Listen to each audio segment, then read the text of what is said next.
Okay. Hi, everybody. My name is Sean King, and today I'm having a conversation with Keith Knight and Brent Langle. We actually had one conversation about a year ago or so. Um, and Brent is generally an anarcho-communist, and Keith is generally an anarcho-capitalist. And so we had a general conversation about just trying to get to the core differences between those viewpoints. So today we're going to have another conversation, and if you guys could both introduce yourselves, starting with Keith. Hey, gentlemen, thank you so much for your time. My name is Keith Knight. I run the Don't Tread on Anyone show. I'm on BitChute, Minds, Archive.org, as well as YouTube. My general focus is history, economics, and developing a consistent philosophy that is that allows for people to live in a social setting that doesn't violate the rights of anyone and allows them to enjoy their lives to the fullest extent without initiating aggression against others. So the philosophy is libertarianism or voluntarism or anarcho-capitalism. That is what I advocate at Keith Knight, Don't Tread on Anyone. And hi, my name is Brenton Langle. I am a poet, playwright, Appalachian Trail 2000 miler. I've had 7 plays produced in New York City. I'm the author of the Snow White Zombie comic book series, which the second issue is about to come out. So that's really exciting. And I'll be running another successful Kickstarter to fund the third. And then I'm also a novelist working with a band called the Crew Shadows on a fantasy novel that should be coming out in the next year or so. Fingers crossed. Awesome. Yeah, and I'm an activist. I was very active with Occupy Wall Street. Did some journalism, and I had a show called Insurrection with Brenton Langle, which was carried on the Starcom radio network and had anywhere from 100,000 to 1 million listeners a show before I gave it up to focus on writing. Awesome. Okay, so we'll just jump into it, and we're going to start with a specific topic, and then we'll branch out to, whatever topic comes up. And so our starting topic is, do businesses have the right to discriminate in who they sell to? And obviously what comes to mind for me is, segregation, Jim Crow. There was that case where a bakery refused to make a wedding cake for a same-sex couple. So let's just hear what you guys have to think about that, starting with Keith. Well, I would, no, with all respect to the moderator here, I would say it's not do businesses have the right to discriminate. I think the question is, do people have the right to discriminate? Whether it's in any aspect of their lives, whether it's their friends, their roommates, who they associate with, who they work with, who they sell to. I don't see people entering the business realm and morality altering. So you have the right to discriminate until you get to a place that sells stuff, and now you have to sell to basically everyone who wants your services. I think people own their own bodies because with regard to others, they have the better claim to their time, and no one else is entitled to your time. And if you create anything through voluntary exchange or original appropriation, you have the right to include and exclude others however you see fit. Now, generally, that is my moral case. People have the right to discriminate because the inverse of that would be forced association. I do not believe people should be forced to associate with other people, whether it's in the labor realm. Employees have the right to say, screw you, Mr. Employer, I go elsewhere, for whatever reason. I'd be interested to look into why some people leave and why some people stay, but the right still lies with that employee. If that employee starts hiring other people for themselves, well, they still have that right to discriminate. The fact that money and commerce is involved doesn't stop people from having the right to freely associate and disassociate with whoever they want for whatever means. Muhammad Ali famously has that skit on Dick Cavett's show where he says, well, I'm a black guy and I want to have black kids and I have the right to discriminate because, hey, it's my body. This is the life I want to lead. I don't see anything inherently wrong with that. I see it as him choosing to exclude based on whatever method he feels is best for his life. I do think this applies in the business realm because if you have the right to produce nothing and, say, watch TV all day, well, if I produce, 100 pieces of cake and sell them to 99 people but exclude one person, look, it's important that that one person knows that I don't like them because they're gay, black, a socialist from France or whatever, because then they can say, hey, screw that Keith guy. Thank God I know that he doesn't like me, so I could not give him my money. Without the ability to freely discriminate, that wall is put up where we can't see who does not like us and who wishes to disassociate with us. My case is both moral, people have the right to freely associate, and economical. When there's a freer market, people have more options, they have more competitors, and they are less likely to go without the things that make life enjoyable. That's my general case for why people have the right to freely discriminate. Yeah, Brandon, you can just jump in. Yeah. Okay. So I've heard this argument a lot from anarcho-capitalists, libertarians, voluntarists. This is not a particularly new argument. In fact, this is an argument that goes straight back, as you mentioned, to segregation. Now, here's the deal. So first off, the ethics that Keith has advanced, this is what we call deontological ethics. There's essentially two types of morality. There's deontological and consequentialist. Deontological is rule-based. You select an arbitrary rule for whatever reason, and you say, this is what morality is, don't break the rule. The second form of human morality that we tend to is consequentialist, where you go and you say, oh, okay, so this action is likely to have this outcome, and we can judge the morality of the action based upon the outcome. I think it's kind of a false dichotomy to cleave entirely to deontological ethics or entirely to consequentialist ethics. You don't want to cleave too much to consequentialist ethics because we don't know the future. And we can't, like the famous trolley problem. But also at the same time, you really don't want to cleave too closely to deontological ethics because one, that's not how humans make moral decisions. It's simply not. And two, the issue with deontological ethics is that the law and rules, they are not really, it's a blunt instrument. And so what happens is that when you enforce a law or a rule, you run into situations where it either does not apply or should not apply, or is in fact dangerous to apply within that situation. So I'm seeing a lot of hasty equivocations and a lot of very, I guess to a certain extent, myopic ways of looking at morality, which is not a slam on Keith. Like I said, I've heard this stuff a lot, but what happens is that I don't think people think this through enough.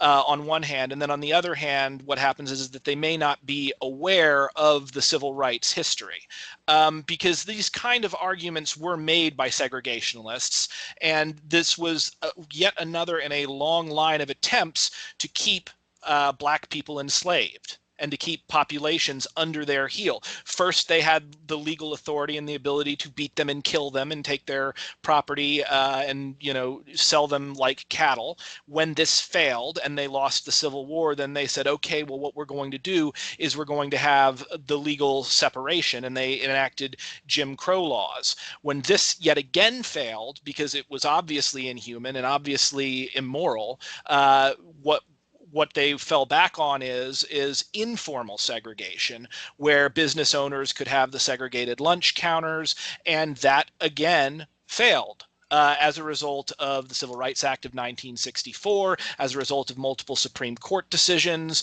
And one of the big reasons why is that people are equal under the law. So if you have a law like the Civil Rights Act of 1964, you can't pick and choose and decide, oh, this person is, this person gets represented by it, but this person does not. In the case of, for instance, a gay couple who wants a wedding cake made like everyone else, or a woman who wants to buy birth control and a guy who doesn't want to sell her the birth control because he's a religious fanatic.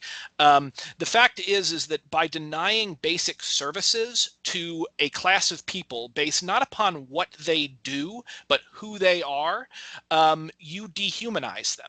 And this process is called pseudo-speciation, where in order to do something horrible to another human being, we all have a natural block in our brains that's been bred in by evolution, because you don't want to eat or kill your own kind. So if you want to rape someone or kill someone or steal from them, one of the things that people will have to do is to convince themselves that this other person they're about to hurt is not actually a person, is not part of their species. Usually they want to put them up as idiots or animals or robots. And you'll even see this in how the alt-right likes to talk about people. Well, they'll call them NPCs, or they'll use various racial slurs, or they will go in for like the R word or whatever. So what happens is that you erode compassion and you trick your own mind and the mind of others into thinking of this group of people as not people. And once those groups of people are not people, they can be abused and killed and harmed in any number of ways. It's rare that this happens like to people who are fairly high on the social totem pole, like myself, white male, from a fairly well-to-do family.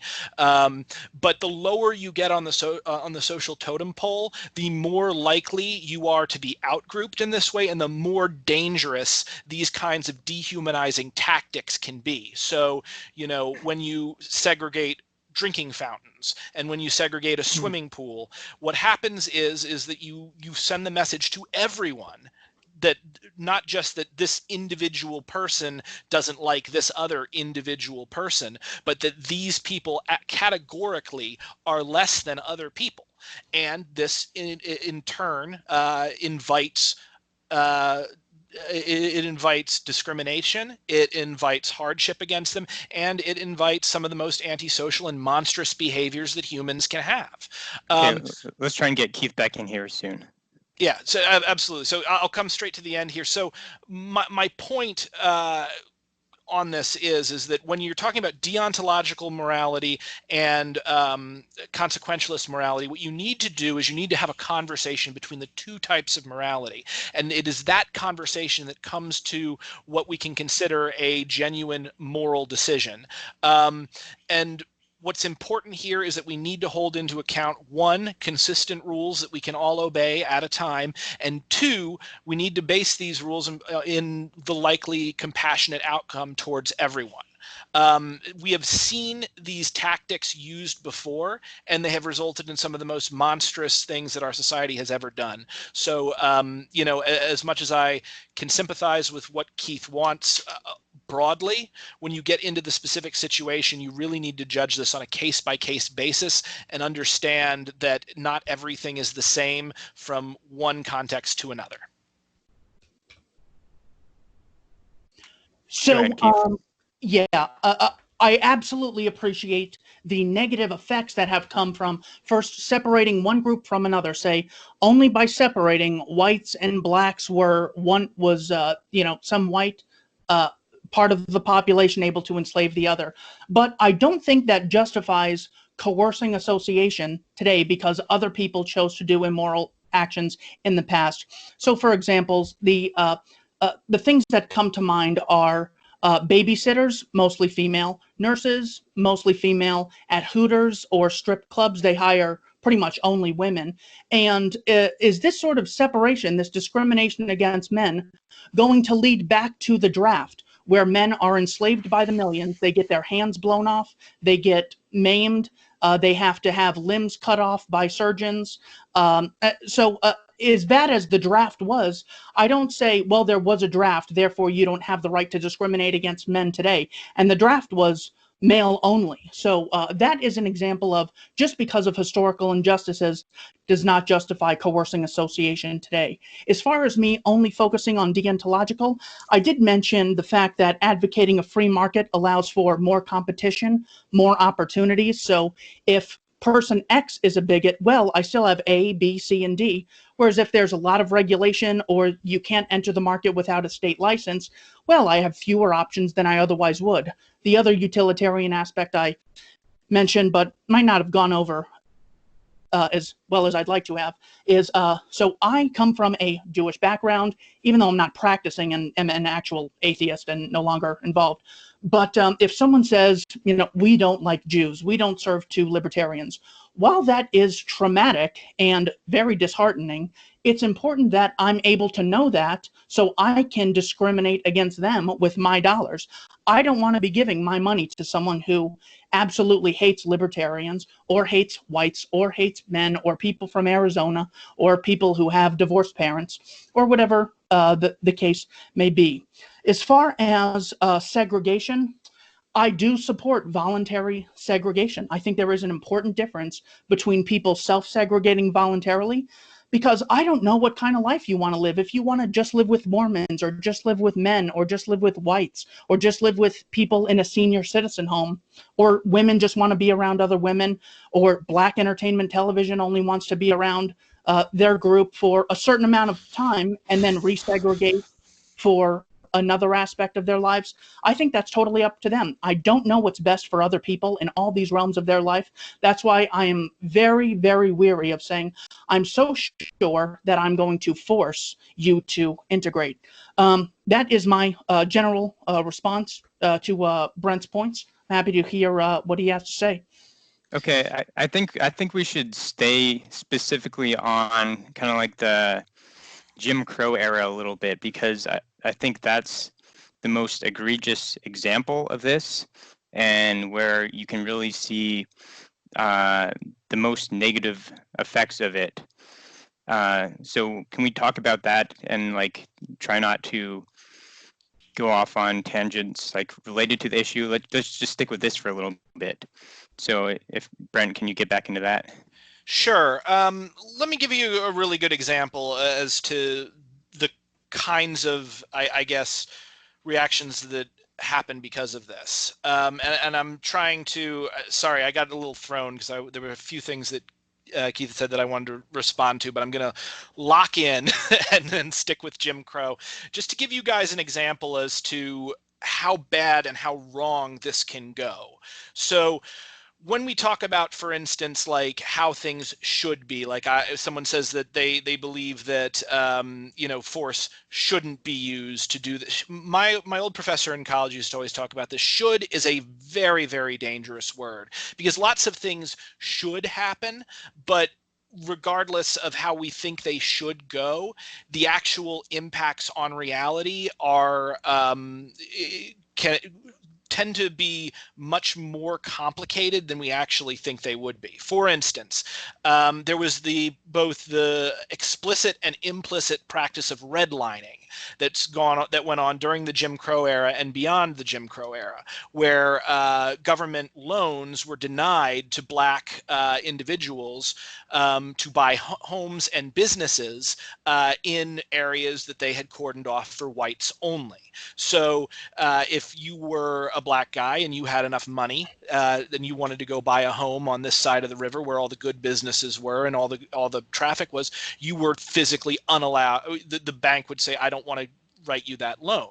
And then even after these laws were made illegal, there were still implicit cultural biases that prevented Black people in just the same way from being able to own their own homes and from being able to buy their own businesses and have a functioning economy. And this actually, going from that macro level, can manifest on the micro level in horrifying ways. For instance, the case of Freddie Gray in Baltimore. Freddie Gray was raised in one of these red-lined illegal tenements that had lead-lined paint in the walls. And as a child, he and his sisters actually grew up eating those paint chips. Now, my son is a toddler right now, and one of the things that's really important, I couldn't imagine having to raise him in a place that could literally poison him and ruin his life. And this is exactly what happened to Freddie Gray. And so not only did he get brain damage from the eating of the lead paint, but also it destroyed his grades growing up. He eventually did win a class action lawsuit against the landlord who had these illegal tenements and was awarded a very large sum of money money along with him and his sisters, but with his diminished capacity for actual rational thought, what wound up happening was that predatory corporations swooped in and tricked him and his family and hundreds and thousands of others of African Americans who had been brain damaged in this way to sign over their set payments for a lump sum that got them pennies on the dollar. And really, a lot of them, because of the damage that had been done to their minds, did not have the presence of mind to actually be able to sign these contracts. Now, beyond that, what all of that led up to, of course, was when Freddie Gray, because ingesting of lead will cause someone to oftentimes be more impulsive, to be more aggressive, and to make bad decisions. And one of these bad decisions happened when he decided to run from the police after they profiled him and decided that he looked suspicious. They chased him down, they beat him, they threw him in the back of their paddy wagon, and they decided to take him for a rough ride where they basically did donuts all over the city and severed his spine in the back of that in the back of that paddy wagon. So again, what you see here is you see these things that, oh, you know, something should be this way, something should be another way. Oh, you know, people should be able to deny a housing loan to whomever they want for whatever reason they want, and they have a chance to go elsewhere. But the fact is, in reality, no, they don't have an option to go elsewhere. And not only do they not have a realistic option to go elsewhere, but when you do deny these basic things within society to people, it has disastrous impacts on the personal and the national level. And right now the country is in open revolt, and in largely due to this police murder. But again, the murder in Minneapolis, was again a result of all of this. I mean, for lack of a better word, karma. All of these horrible things that were done in the past combined to form a perfect storm of sorts, and now we've got riots breaking out all over the country. So the fact is that discrimination against individuals on this kind of a level cannot be allowed to happen. And if you want to talk about force, how much force, there's the force that would be employed to make sure that people have more freedom and more options, and the force that is currently employed that makes sure that these people have less options. So it's not really a force versus no force thing. It is how this force is used and how power is wielded in order to either maximize human flourishing or to abuse some and help others.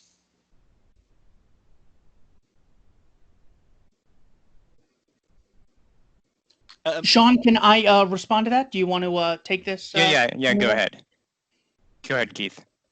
So, yes, I think what happened to, I was not familiar with Freddie Gray's background. I think that is terrible. Certainly, when providing someone with money, say the rent, you have an obligation to make sure that they get the money, and the other party has an obligation to make sure you have the product or service you agreed to. When there is, paint chips that poison you, obviously, this is a breach of contract. They should have paid. I am glad to hear that they were sued. That's devastating that he wasn't able to get the money that certainly was owed to him. I don't see how this justifies forcing people to associate when they otherwise wouldn't. My point, going back to my point of... If I might, I did want to respond to this just really quickly. So the issue is not just associating when they don't want to. It's also... So, and this is why anarchists have famously said property is theft. When you're not just talking about the freedom of association and disassociation, you're also talking about the freedom to prevent someone from associating and to go where they want to. So, for instance, I don't think there's any ethical case that can be made to prevent the free movement of peaceful people. And I think you would agree with me on that, correct? Correct. Okay, so if there is no ethical reason to prevent the free movement of peaceful people, how can you have, for instance, a red line city? In the same way of national borders being closed off and that being immoral, it would also be immoral to prevent a black family that wants to move into a white neighborhood from doing so. Like, if they've got the money and there's people willing to sell, boom, there, done. So, I mean, again, what happens is like we talk about freedom, like the freedom to swing my fist ends where your nose begins. But the fact is that the people's noses begin in much more subtle ways than other people don't. So when you allow a person to have one freedom, you also restrict the inverse freedom off the other end. So it's one or the other. And again, this is why I think we need to look both deontologically and consequentialist, because we need to look what makes society more free overall, or what restricts society overall. I mean, that's really what power is. It's the ability to add or restrict the available options to other people. Okay, yeah, I can see that is I guess nothing rings false about that definition of power. As far as what we were discussing earlier about you had said if they want to buy a house and there's a willing buyer and there's a willing seller, then they should be able to make it. I absolutely agree. My whole thing is the seller has to be willing and the buyer has to be willing, both parties. So even if they wish to, I mean, for example, Dr. Umar Johnson, Mark Lamont Hill, Louis Farrakhan, these are people who believe that blacks have group interests and should associate primarily amongst themselves. I don't see what's inherently wrong with that, or if whites or Asians or Jews especially really like to associate amongst themselves.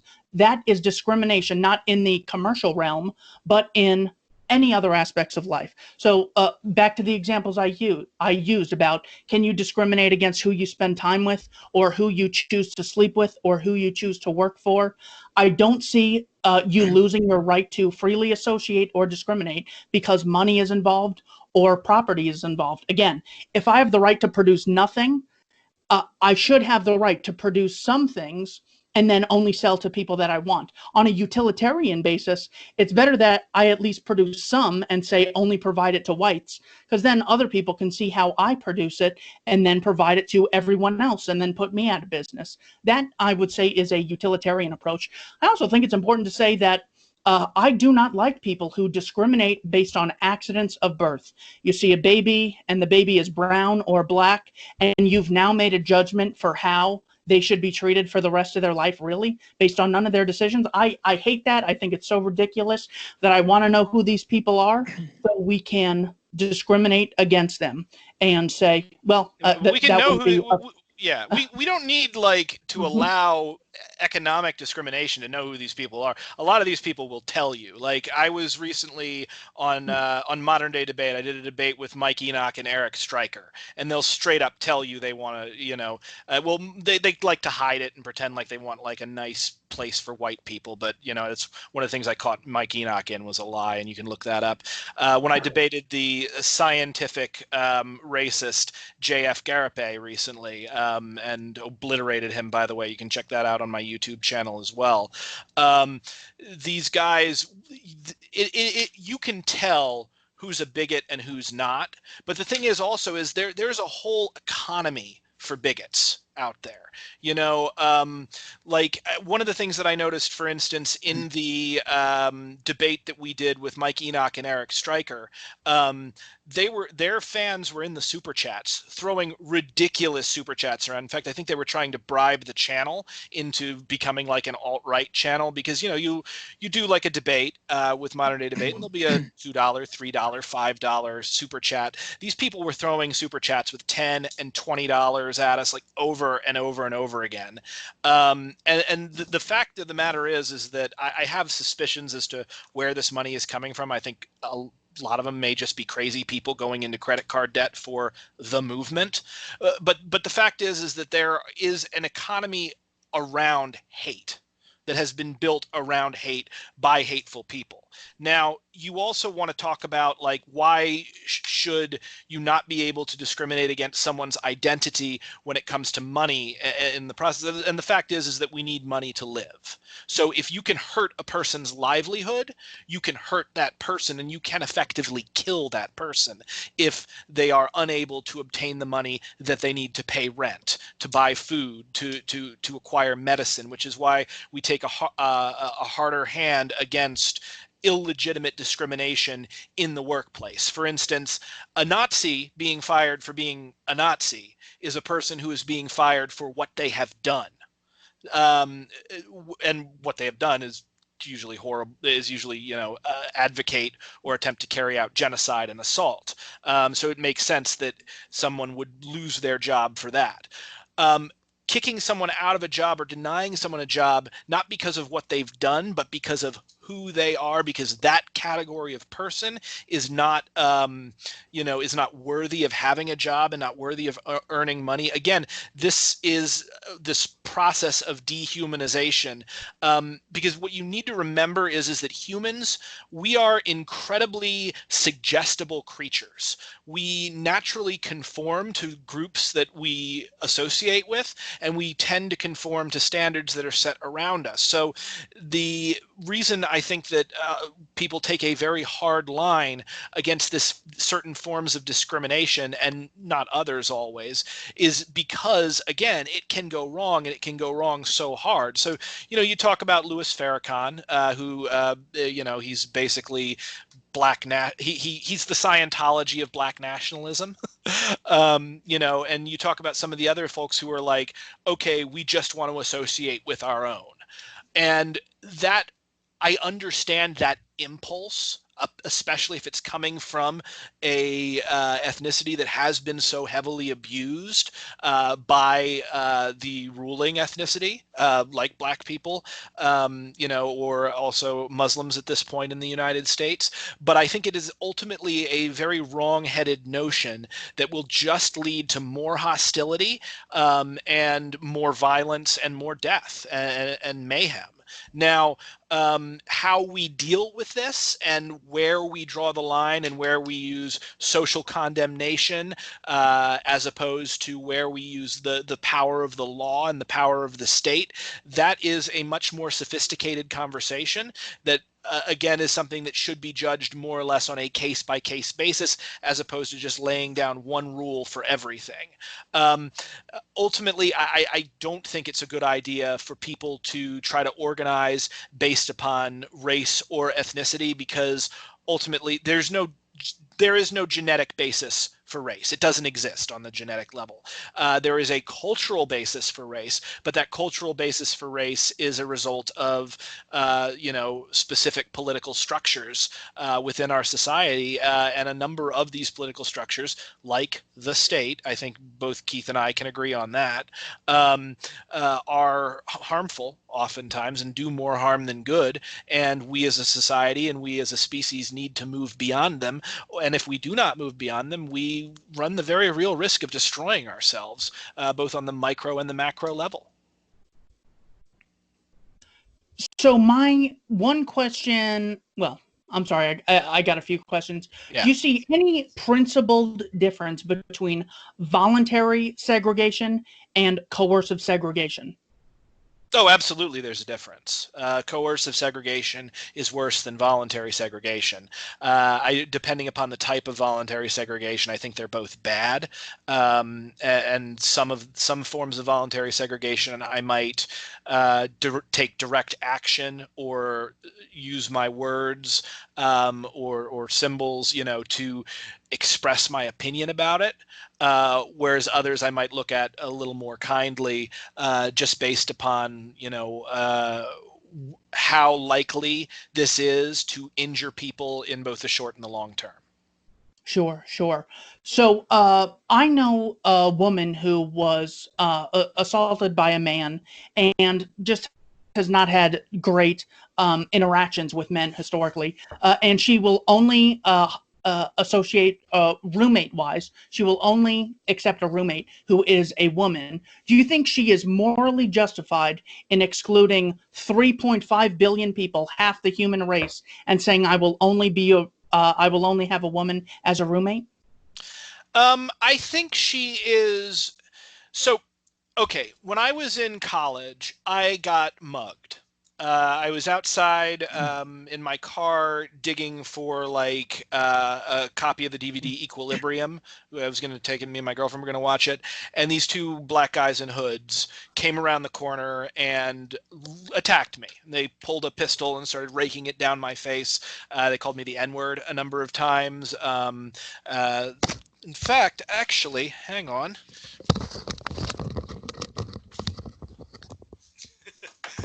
We were talking about paintings earlier. I actually painted this a few weeks after I was attacked.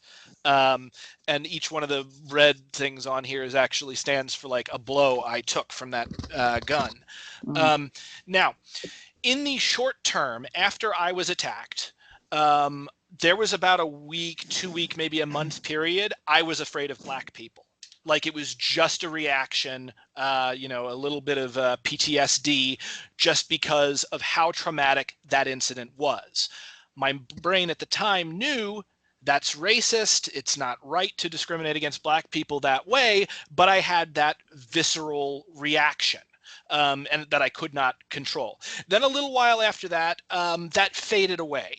And I stopped being afraid of black people. But then for about 6 months, I was afraid of anyone who looked even slightly off.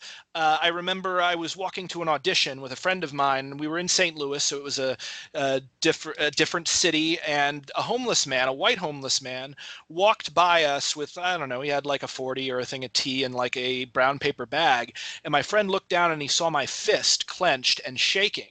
And he's like, dude, what are you doing? And I was like, I was waiting for him to swing that bottle at my head. Now, this was paranoid. This was a result of trauma. I was in a place where I eventually where I was triggered essentially. And then as I went on with my life and as that faded into the background and as I moved to New York City and lived in Harlem, in a neighborhood where I was the minority, that fear dissipated and was gone. So, I mean, what I would say of the woman who has had I'm going to assume this is a history of domestic violence with men, I don't think it is, I don't think it's immoral for her to say, I don't want a male roommate if she's had problems with a male roommate. And I don't see any reason why men would, in that individual instance, be put out of housing just because they can't have that one female, that one roommate with her. But also, I would say that what she is doing is it's coming out of a place, an illogical place that's born of fear created by abuse. And so I would say that, if she doesn't want that fear to rule her for the rest of her life, take steps to deal with that and to overcome that past, because ultimately, those were specific men that abused her, and, hashtag not all men. But the fact is that most men are not going to do that. We are not, we're not all monsters. Unfortunately, she met a few, and the human brain has ways of locking onto that. So, I mean, yeah, I'd say she's morally justified, but also I think that, it would be in her best interest to move beyond that and to get to a point where one day she might be okay with the idea of having a male roommate. Well, Sure. Oh, I'm sorry, I'm Sean. gonna jump in real quick. So for me, and Brent touched on this a little bit, but the important distinction is when you have one group with societal or institutional power, and that group is discriminating against a group that lacks power, has been historically victimized, or however you want to put it. And there's just, you have to think about like the dynamics between groups. There's a completely different dynamic between men and women as there is between white people and black people historically. And so I don't want that distinction to get lost in like these other examples. Do you know what I mean?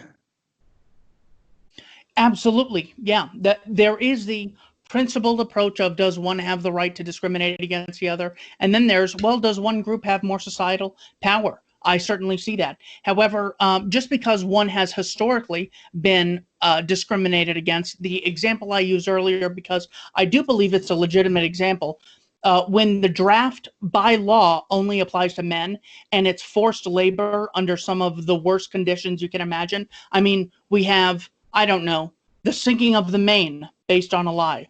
World War I, the Lusitania did have ammunitions. World War II, there was the McCullen Memo where FDR had intentionally provoked the Japanese through the Export Control Act of 1940. The Korean War, the Vietnam Gulf of Tonkin War, these are all wars based on lies that enslaved men under the worst conditions possible. Yet, I still think you have the right to discriminate against men. Even though they've been so mistreated, I don't see how well, hang on.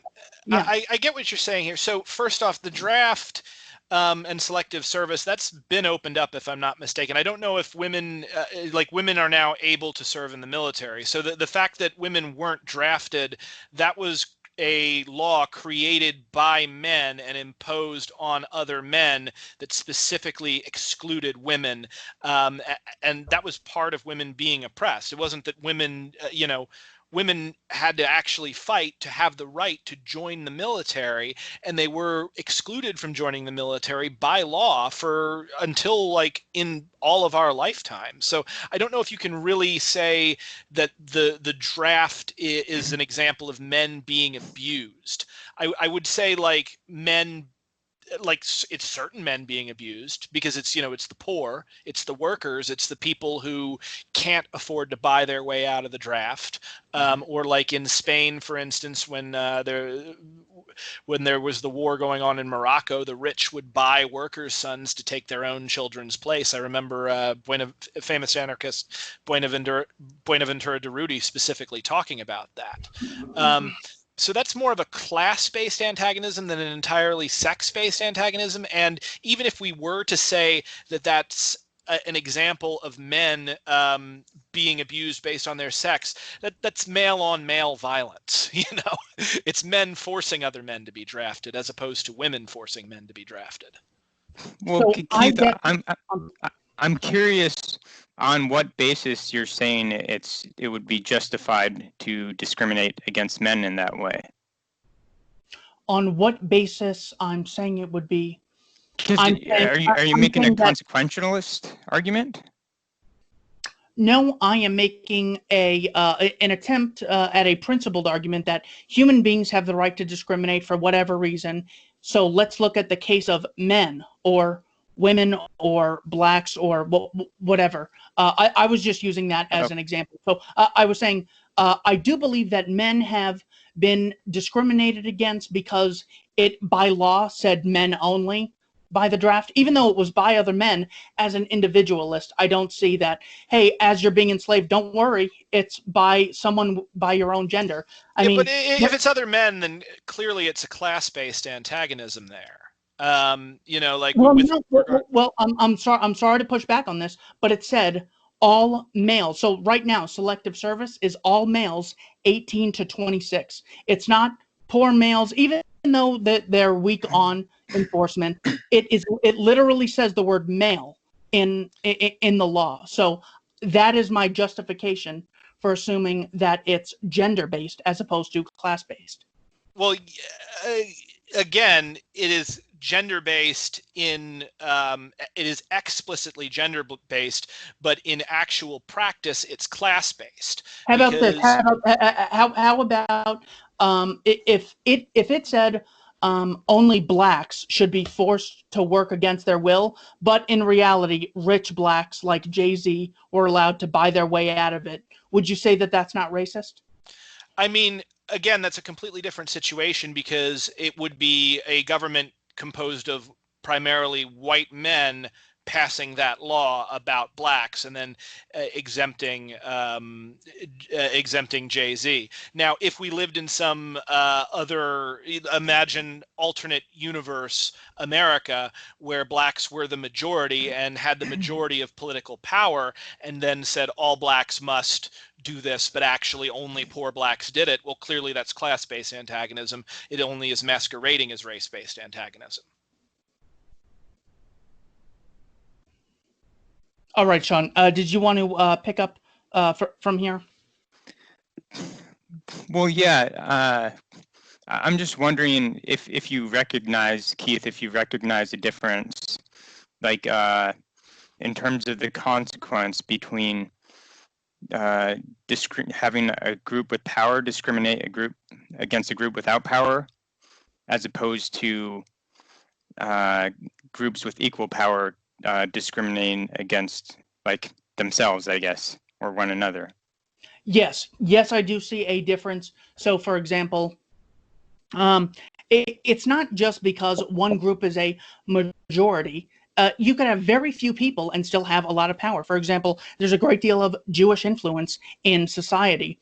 I don't think because, well, the Jews are powerful, so discriminating against them doesn't count, but discriminating against group X who doesn't have that much power is the same.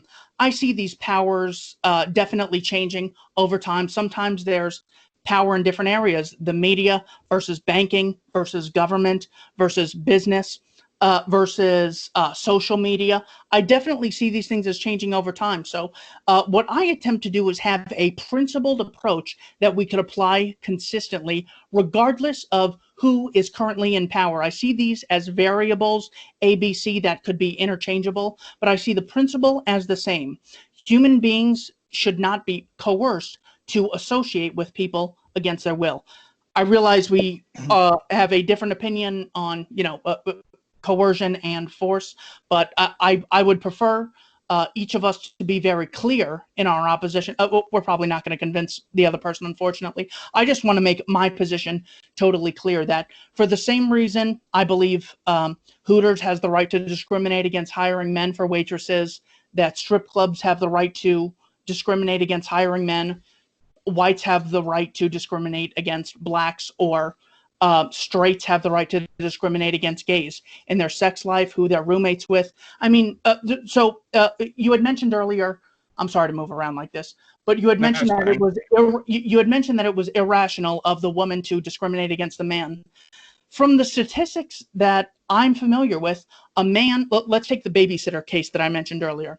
A man, I think, is like what 20 times more likely than a woman to engage in sexual abuse. So if someone engages in discrimination against men for their own safety, I don't see what is in principle wrong with that. Well, So that is my general position. I'm against coerced association in every realm, sleeping with people, being roommates, working for them, working with them, selling to them. That is what I would say is my final statement. I'll allow Brent to make his final statement. I think Sean had something to say. yeah, just to bring home my point real quick. So if a woman says she doesn't want male roommates, there's not like I don't across think there's all a civil rights case that's going to be brought. exactly. There's not tons of men who can't find roommates necessarily. I mean, it's a little harder. I've definitely seen that online. Like most of the posts by women do say they only want other female roommates. Some of the posts by creepy men say I only want female roommates. Exactly.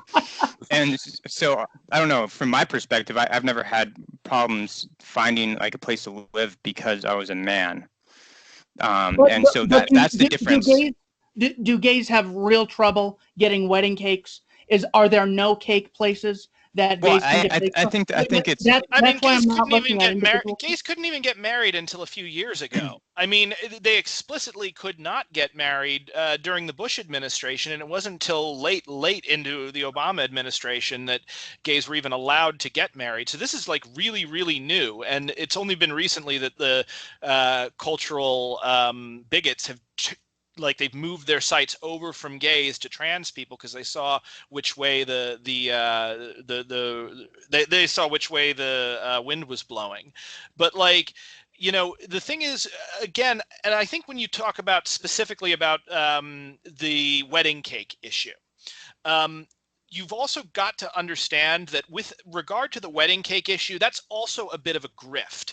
When I talked earlier about the economy that springs up around bigots, if you look at a lot of these Christian places that said, oh, I refuse to allow gay people, I will not bake a wedding cake for gay people, or I won't serve pizza to gay people, they would get on the news and then they would get thousands and thousands and thousands of dollars donated to them by other bigots.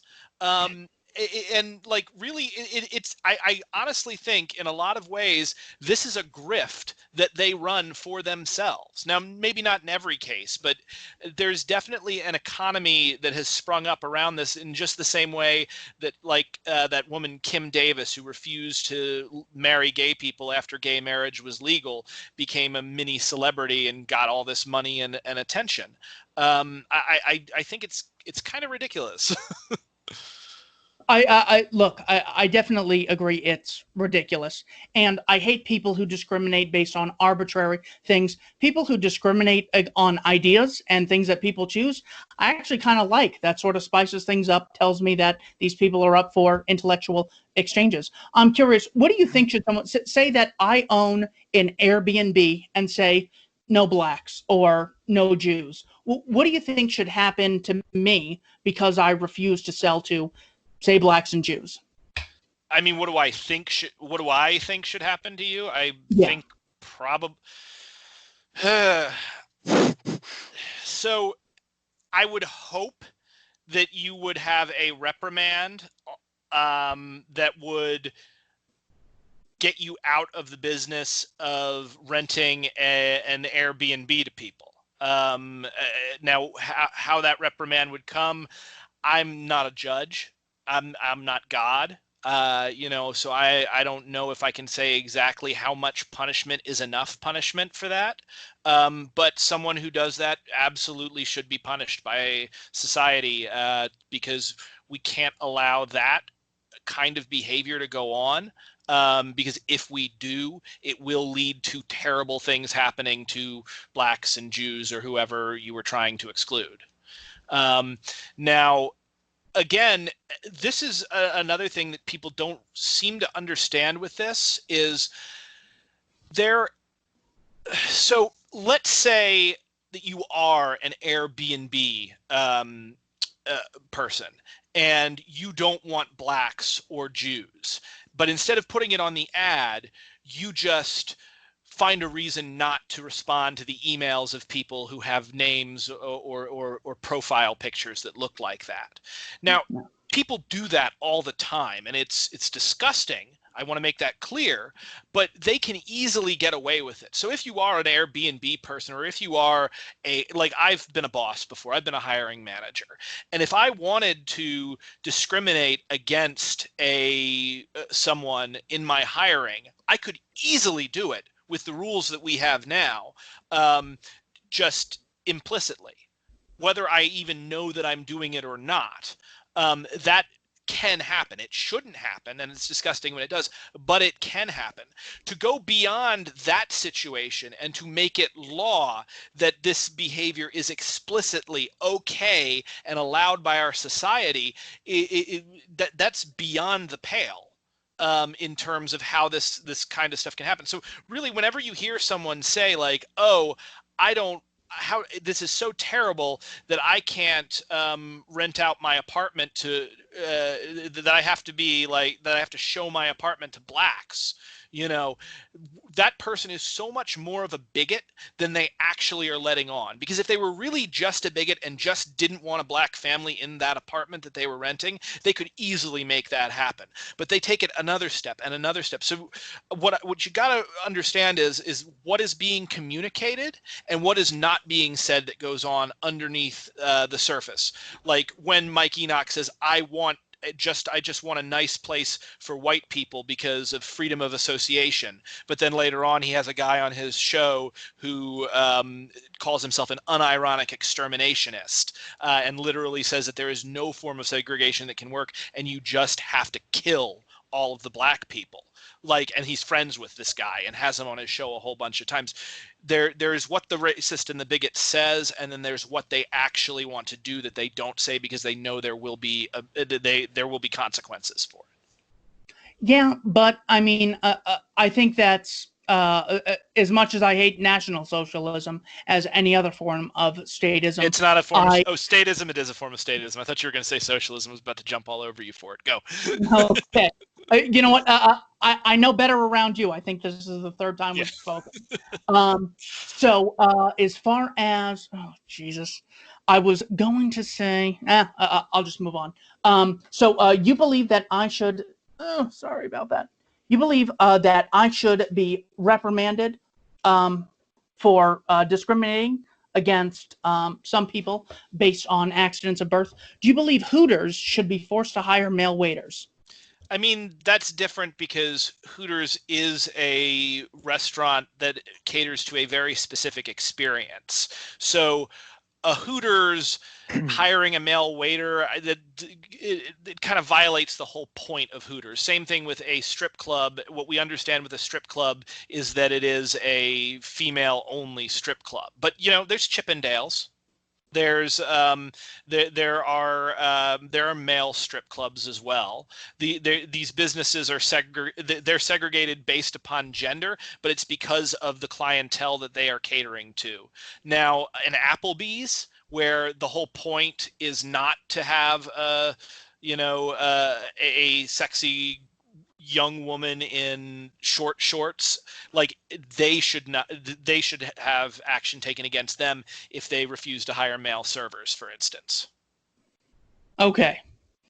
And my point on this, just to clarify my position, I don't see a principal difference in, well, but here's the customers that they're trying to get. Well, maybe we're only trying to get straight customers, so we exclude gays from wedding cakes. I don't see the principal difference on why you should be forcing someone to make a cake against their will.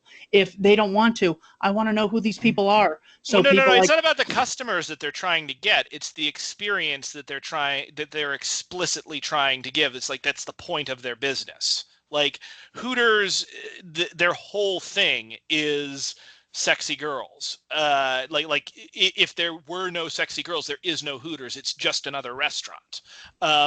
In the same, that's their brand. In the same way as like a male strip club, or is going to, they're delivering a specific experience that is different from a standard restaurant. So you can give them a little more leeway there. Now, also, Hooters is kind of gross. I mean, I've wasted so much money there that I couldn't agree more. Yeah. As far as, okay, so the reason that I wanted to have this conversation is I feel that it gets at the heart of the anarcho-capitalist, anarcho-communist, basically disagreement. I'm curious, why do you oppose the state or government? I mean, I oppose the state because it tends to do more harm than good. So, and this actually kind of ties into racial discrimination, because we can talk about this, because this is one of the many negative aspects of the state and the way the state operates. So first off, the state is not the government in the sense that it is not the politicians. The politicians, the state is specifically the military and the police, and the difference between the state and government is the difference between, the mayor of Minneapolis and that cop that murdered George Floyd. It's the difference between a senator and a CIA spook. And the fact is, between the two of them, when you get rid of the state, which is the organization that maintains a monopoly over the justified use of force within a given geographical region, the government becomes a suggestion box. It becomes a sounding board for society where we all get together and talk about how we want things to go, without that force of law to back it up, without the iron fist behind the invisible hand. So I oppose the state because, one, it does not protect us. For instance, after the Roman Empire fell, we talk about that period as the Dark Ages. But really, if you looked overall, fewer people died violent deaths between the period of the fall of the Roman Empire and the rise of the nation state, when it was just feudal wars and people were, there were bandits, probably, you had a lot of things, but there was not this ability to organize massive armies for the purposes of conquest. Similarly, without the state, you could not have had World War I. You could not have had World War II. The atomic bomb never would have been developed. So even when we've entered into an era of unprecedented peace and prosperity to a certain extent, that peace and prosperity in the fallout of World War II is a result of the atomic bomb, which is hanging over us all like a sword of Damocles. And the only reason we're not fighting like we used to would be if we were to fight like we used to, we would wipe ourselves out. But really, it's only going to take the wrong person in the White House, the wrong person, the wrong person pushing a button or making a bad judgment call, and suddenly 90% to 100% of all humans on this planet are destroyed, along with who knows how many other species. So it's just too big of a risk for us to have these social institutions. They seem to protect us, but they actually cause more damage. Now, in the specific case of race, the state is that's what creates race. I mean, you can even go back and look at the founding of America before like slavery was codified. You saw the laws that came down, and the original black and white indentured servants were originally virtually equal. What happened was that after slave revolts took place, where the blacks and where the indentured servitude blacks and the indentured servitude whites got together and fought against the people that had brought them to this country and fought for their freedom and tried to join the Indians, bam, you had laws that advantaged the poor whites over the poor blacks, and you had laws that specifically punished them for interbreeding and fraternizing. This is obviously what happens is that the state looks to manage populations that it sees as unruly for whatever reason, whether they are unruly or they're not. And then what it does is it looks for a way to easily identify them. Race, because it is based on physical characteristics like skin color, hair texture, family, it's easy to group these people in and say everyone in this category is unruly, and therefore you better watch it. And the people who are like, wait, I'm not unruly. They're like, well, then you better watch yourself and you better apologize for all the other unruly people that look like you, or we'll just make it just as bad for you. So what happens essentially is that slavery, colonialism, all of these horrible practices are creations of the state and of sovereign power that are based upon what is convenient for a small overclass of property owners, as opposed to actual genetic or social facts. And this has led to horrible abuses throughout our history in every major, cultural, what's the word? Every single major cultural blunder that we've ever made. It's all a product of the centralization of power that the state has. It's a very subtle thing, and it's something that happens not necessarily as a result of a grand conspiracy of a few people, but just what happens when you have a hierarchical institution dedicated to maintaining a monopoly over the justified use of force in a given geographical area that then uses that force to defend the property and the interests of its primary constituents. Go ahead, Keith. I definitely have some things to say to that, but I'm going to let you get the first attempt, Keith. You know what? I just had two other questions for Brent, just because my whole thing on this is I want to get clarity on where we disagree, because I like Brent so much that I'm sure it's more of a misunderstanding rather than one of us being evil. And if it is, it's probably me, because he certainly seems like a gentleman. Please go on. You're not evil, Keith. I like you a lot too. Thank you. I appreciate that. Thanks. Oh, So all right, continue. so What were the questions? yeah, you can go ahead with your questions if you want. Keith? Oh, I'm sorry. Yeah, Brent, what do you think do you think there's any moral or principle difference between a corporation and a state? The difference is power. Whether like if a corporation manages to claim a total monopoly over the justified use of force in a given geographical, that's a state. As a you know, so I would consider a corporation, like if you talked about, like, for instance, private law enforcement or a mercenary company like Blackwater, these are larval states or potential states, and they will become a state once they claim that power. And they will lose that, they will cease to be a state once that monopoly is lost.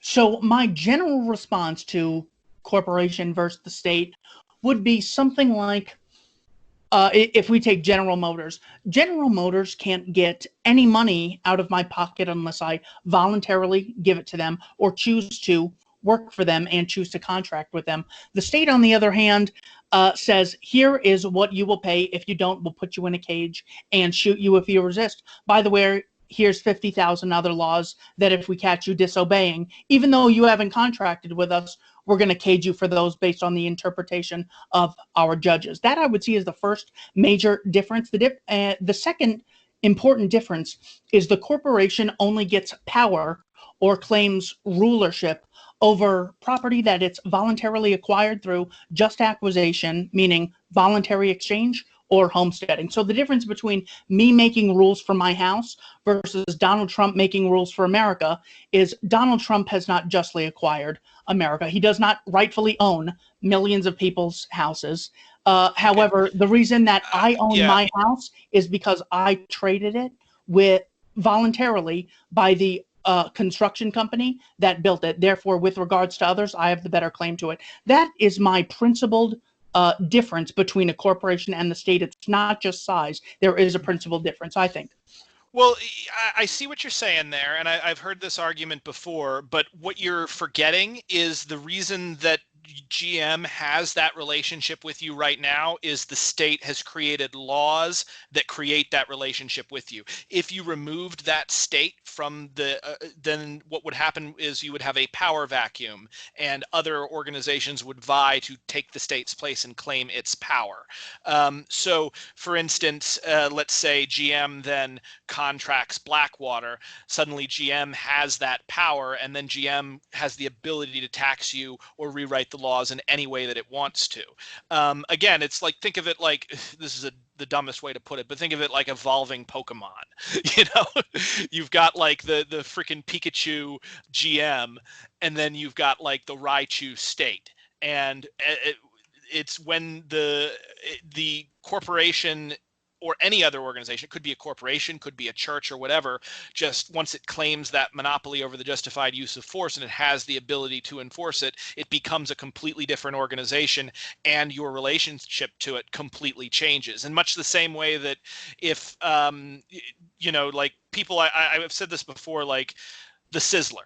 You're used to getting your way at the Sizzler because the Sizzler does not have the ability to beat you up and throw you in prison. If you give the Sizzler waiters guns and you give them the ability to jail whoever they want, they're going to start acting like cops. The final thing that I wanted to answer was with homesteading.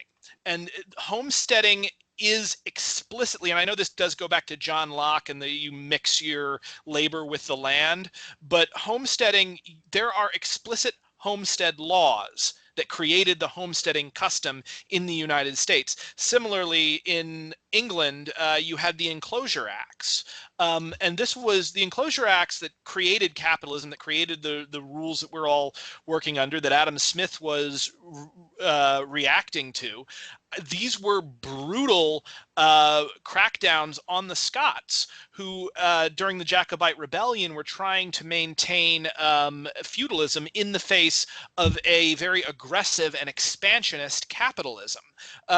So what's happening here is these things happened a long, long time ago, and they have been encoded into human culture for so long that it's very easy to see them as as an inherent part of human culture that will exist whether the government is there or not. But the fact is that, like race, these types of customs are creations of the state. They 100% spring from state violence, and when that state violence goes away, those customs also will eventually erode. Okay, and my final question, or no, I'm sorry, I got two more. My understanding of socialism is, well, it starts with communism. In 1848, Marx describing communism as the abolition of private property. My understanding of socialism, that what makes it unique is the institutionalized aggression against private property, and capitalism or free markets as the recognition of private property. I'm curious, what is your definition of socialism? Socialism to me is worker ownership of the means of production. So institutionalized aggression against private property. And this is why it's very important to understand that there was a socialist movement well before Marx, and there was communism well before Marx. I mean, we even had primitive communism before the rise of the nation state, and that's how humans have lived on this planet. We were all communists up until about 6,000 years ago, when we started working with settled agriculture. And settled agriculture, that was not people did not freely choose settled agriculture. You can even go back and look at the fossil and the dental records, and you'll find that people that remained in the hunter-gatherer lifestyle had better nutrition than those who lived in the settled agriculture. And a lot of the times, the only tribes that were able to maintain this without being conquered were the people in the mountains. Mountain folk are hard to control. And they were like kind of the last bastions. And that was like the big that was the first city versus country antagonism that we had. So communism and socialism has come a long, long way since then. And Marx made a huge splash because of a number of things. One, Marx is a seminal figure, and the only other person I can really think of in history to compare him to is, like, in terms of impact, is like William Shakespeare. Marx is one of the most influential writers, philosophers, and thinkers and economists in the West. And the fact that his ideas were then put into place by the Bolsheviks and whole countries were run off of them, that's why everybody thinks of Marx when they think of socialism. But socialism vastly pervades Marx. And for instance, my version of socialism and communism is decidedly non-Marxist and anti-state. So what happened with the idea of socialism attacking private property, you have to understand that property is theft, that property itself is created by an attack, even when it doesn't attack anybody individually. And you've seen this if you look at what Tecumseh said to the whites when he came in and was talking about how ridiculous it was to sell a country, to why not sell the air or the great sea as well as the earth, that this was made for everyone. To make something property, you have to have the force you have to possess it, and you have to have the force and ability to defend it and prevent anyone else from taking it. So when Marx is talking about, taking private property, what he's talking about and what anarchists are talking about is not so much going and taking somebody's house or their livelihood or anything. What they're talking about is the workers are already the ones in these factories. They already possess them. They already know how to do everything that they need to make the business function. But what's happening is because of the business titles and because of the legal justifications of the state and the era from the nobility going down to the capitalist class, there is another party in here who owns the product of their labor. Literally, when you work for, when a Chinese worker in a factory in one of the special economic zones in China builds an iPhone, he doesn't own that iPhone. He can't even buy an iPhone. That iPhone is owned by Apple. Why is the iPhone owned by Apple? Because Apple paid the money and they have the contracts and they arranged all of this stuff to come together. And I'm not going to say that there's no value that is added in the arrangement and in the creation of a business, because there is. But at the same time, the capitalist class literally functions as economic dictators. And that's why Marx used the phrase, for instance, the dictatorship of the proletariat. It's contrast explicitly with the dictatorship of capital. So it's not so much a literal dictatorship in the sense that, Lenin and, the North Korea thought, but really what he's saying is that the people that actually operate the machines that run the businesses, that make the deliveries, these are the people that should own the businesses and make the important economic decisions, as opposed to the capitalist class. Again, it's aggression. You can look at that as aggression against somebody, but you're drawing a very arbitrary line against aggression. It's the same thing as you see that line where it's like, oh, why do you have this estate? Oh, well, I got it from my father. Okay, well, where did your father get it? Well, he got it from his father. Where did his father get it? Oh, he fought for it. Okay, then we'll fight you for it. You see where that goes? And I don't necessarily think it's a good idea for everybody to start fighting. I think that's probably a very, very bad idea. But the idea that socialism is an imposition on established just property rights of capitalism is just ridiculous. And it's ahistorical and simply isn't how property actually functions with humans.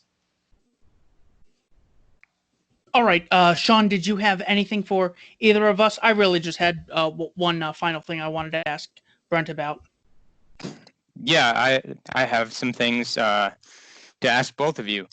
Okay, so first, Brent. So in your system, you're opposed to the state, but you're not opposed to government, right? Yeah, I mean, I'm certain forms of government I'm more hostile to than others, but yeah, I think it's a fundamentally good idea for people to get together and talk with each other and try to come up with a way that we should all behave in public. I think that's in everyone's best interest. So how do we, as a society, incentivize people to act good and to not act badly? Like, I mean, there's a lot of ways that we can incentivize them, because I mean, right now we don't do a very good job of incentivizing people to act good and to not act badly. People become, millionaires by doing horrible things, millionaires and billionaires. Elon Musk's fortune was made in a number of ways. Well, first, he was born rich. His father wound up being in a position to get half of an emerald mine in like colonized Africa. So like literally like the dude benefited from imperialism. But then also a lot of the money that was made by PayPal was made by stealing people's money who used PayPal and closing out their accounts and just keeping what was kept in it. So, a lot of the time, the economic system that we have does not incentivize ethical and socially desirable behavior. We like to think that it does, but it really doesn't. And in fact, most psychopaths are drawn to Wall Street, for instance, where they're normally 1% of the population. They're like 10 to 20% of all stockbrokers are psychopaths. And that leads to stuff like what happened in 2008 with the crash of 2008. So I would say, to incentivize people to behave well, I think what we need to do is we need to make society smaller, and we need to function in such a way as where everyone has a stake in their community, and everyone is in a position where we can all help each other, but not in a position where there are these huge high highs in society. Like, you think about somebody who's like a manic depressive, and they take a mood stabilizer to eliminate their low lows and eliminate their high highs, and to just kind of keep them within a even more or less an even keel where they can function within society without being a danger to themselves or others. I'm not saying everyone that's manic depressive is a danger. I'm just using that as an example. I think we should do something similar economically, where we chip away at the rich, and similarly we raise up the poor. And really these two things are, because you can't be rich without a huge amount of poor people, or vice versa. As to how to actually do that, I mean, look into the history of the anarchist movement. We tend to function via GAs, which is General Assemblies, where all people can come and make their voice heard. Everyone gets one vote. And if you like what's going on, great. If you don't like what's going on, you can disassociate and go find another group somewhere else. A lot of the times it's our property relations that keep us tied to a specific place and that keep us tied to a specific job. And I think we can move beyond that. As we move into the future, I'm actually really interested in what's called swarm technology, which is a way to aggregate individual human input that outperforms both markets and experts. So really it outperforms capitalism and central planning.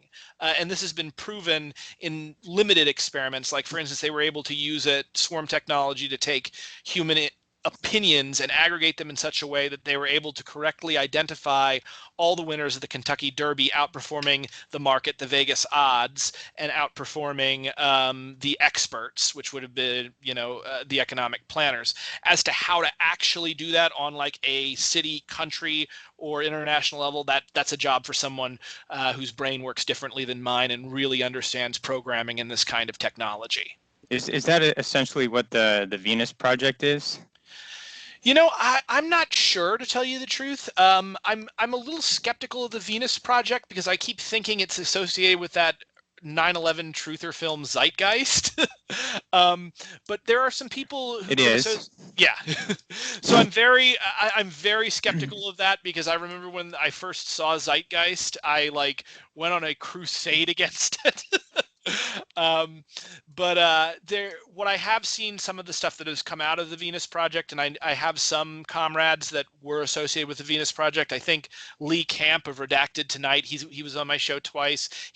Was coming from the Venus Project. So there are some good ideas that are coming out of that. It's just ever since I saw that Zeitgeist movie, anybody that posts it or had anything to do with it, I just side eye. Fair enough. So, well, you kind of pointed how we could make society better through controlling the economy different. But what if there is someone you want to disassociate, or does something to hurt someone, and he doesn't give a fuck about what you want, what your rules are? You're talking about law enforcement, essentially? Yeah. So I would look at how anarchists handle law enforcement, and also about how law enforcement was actually done before we had a formalized police force. Because, big surprise, we actually didn't do that for the longest time. In the South, police forces were slave catching organizations, and they were just made police forces after the South lost the Civil War. And in the North, police forces tended to be just thugs for hire. It's very funny to see ANCAPs and libertarians arguing for private police now, because that's how police started in the North, as private police that the rich and the merchant class would hire. And it was the merchant class actually that made them into public servants because they didn't want to continue to pay the high prices they had to pay. So they said, let's have everybody pay for it through taxes and we will pay less. So a private police force, literally, and I think the first police force in the country was the Boston Police. Before that, it was the local constable, and the constable was it was a position that was shared among everyone in the community, and everyone took shifts being the constable and the night watchman, and it was really handled on the community level, on the individual family level, and it was a burden that everyone shouldered together. And I would say that I'm not necessarily saying we go back to that, but if you look at that and you also look at how anarchist justice has been carried out in anarchist Catalonia, for instance, and now that was a war zone, so things are going to be a little more heated there.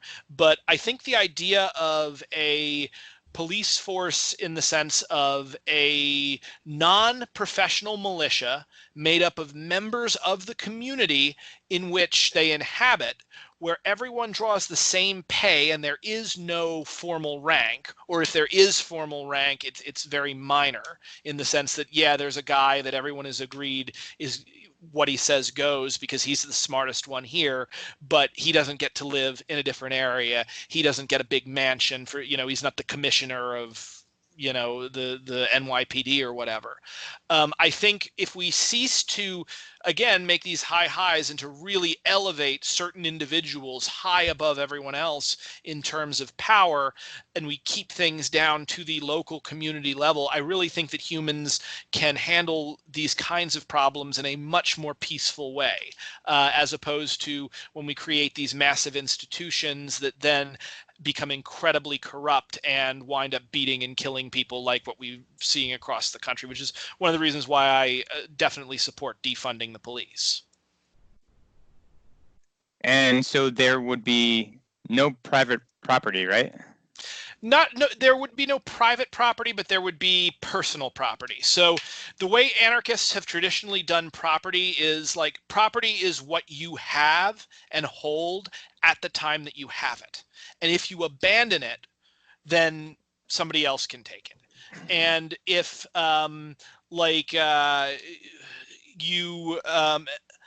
like for instance, or if someone else is using that property on your behalf and giving you some of the money. So say, for instance, I have a tractor and my neighbor wants to use my tractor so that he can, plow some fields and sell hay to Home Depot.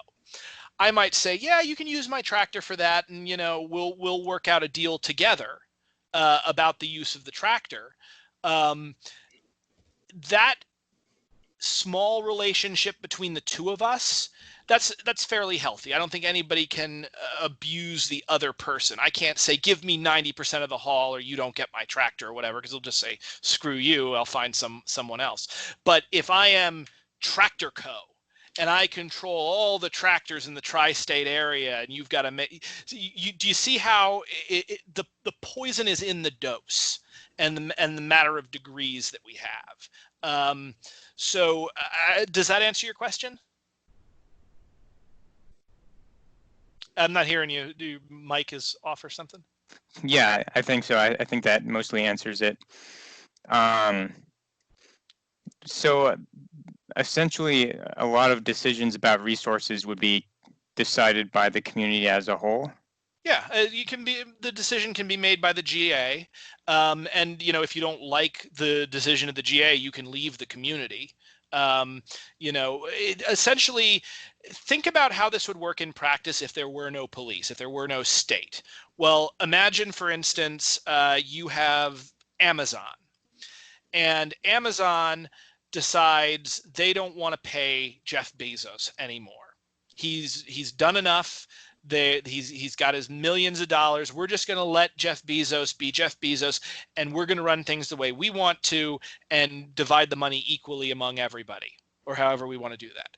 Without a police force to call, Jeff Bezos is up shit creek without a paddle. So essentially, like in an anarchist society, it works itself out in practice.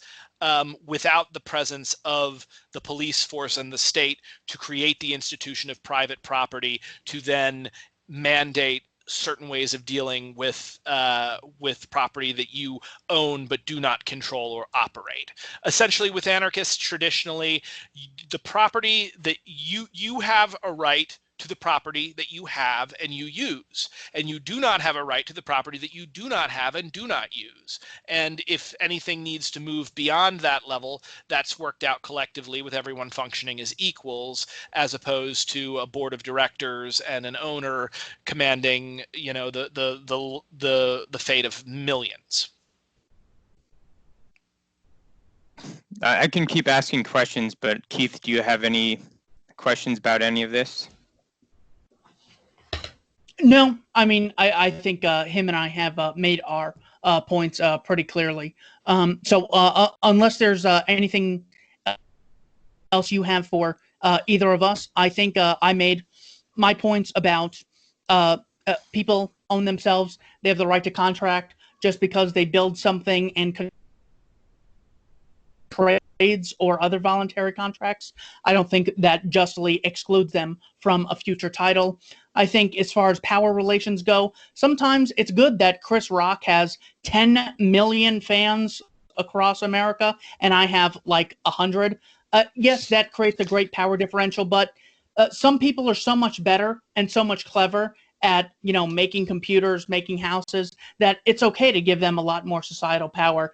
How many people are as good as Steve Jobs as what he does? How many people can build a house as efficiently as local construction companies? How many people are as talented as Kobe Bryant or LeBron James? So I am not confident enough that I have the ability to forcibly stop these people from making trades, because if there are a couple good people with really good ideas, I want to make sure they have the ability to contract with millions of people, and they are at different skill levels. For example, people that are just starting on the job have no clue about how the business operates compared to the person who started the organization.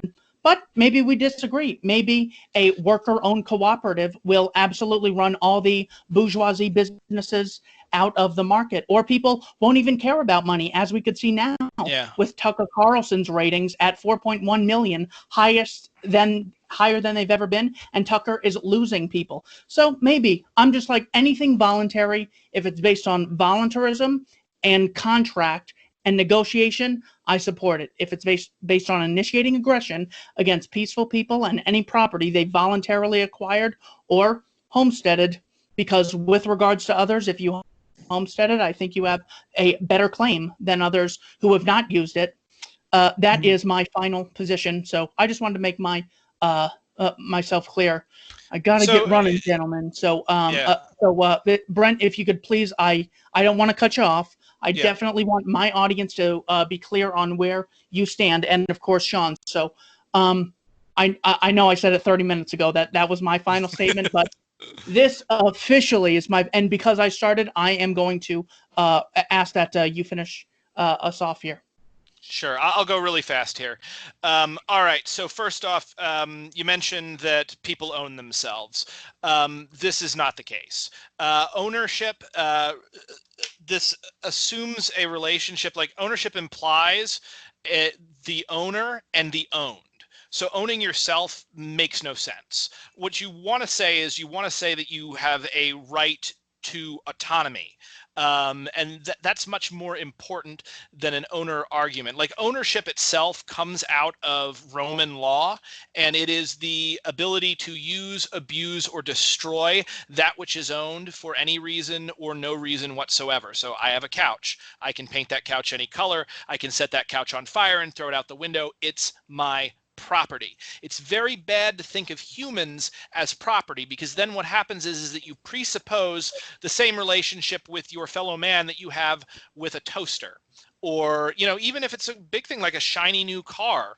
The people are not replaceable, and what a human is so much more than what property is. And when you treat people like property, that is the beginning of tyranny. That is the beginning of every horrible thing that has ever happened to humans, and every great disaster that we've ever done. Heidegger talked about this. You can look it up. The process is called enframing. And you even see it's when you think too technologically, and you start to see your environment and even yourself as existing for something else as opposed to being there in its own right. Charlie Chaplin's famous thing where he talks about in The Great Dictator, machine men with machine minds and machine hearts. That's really what self-ownership is, and it has a place in the philosophy of John Locke and is used as as an ideological justification, but also mixing your labor with property simply does not create a property relationship. If I take a can of tomato juice and I pour that into the ocean, I've just mixed my labor with the ocean. Do I own the ocean now? No, I just lost my tomato juice.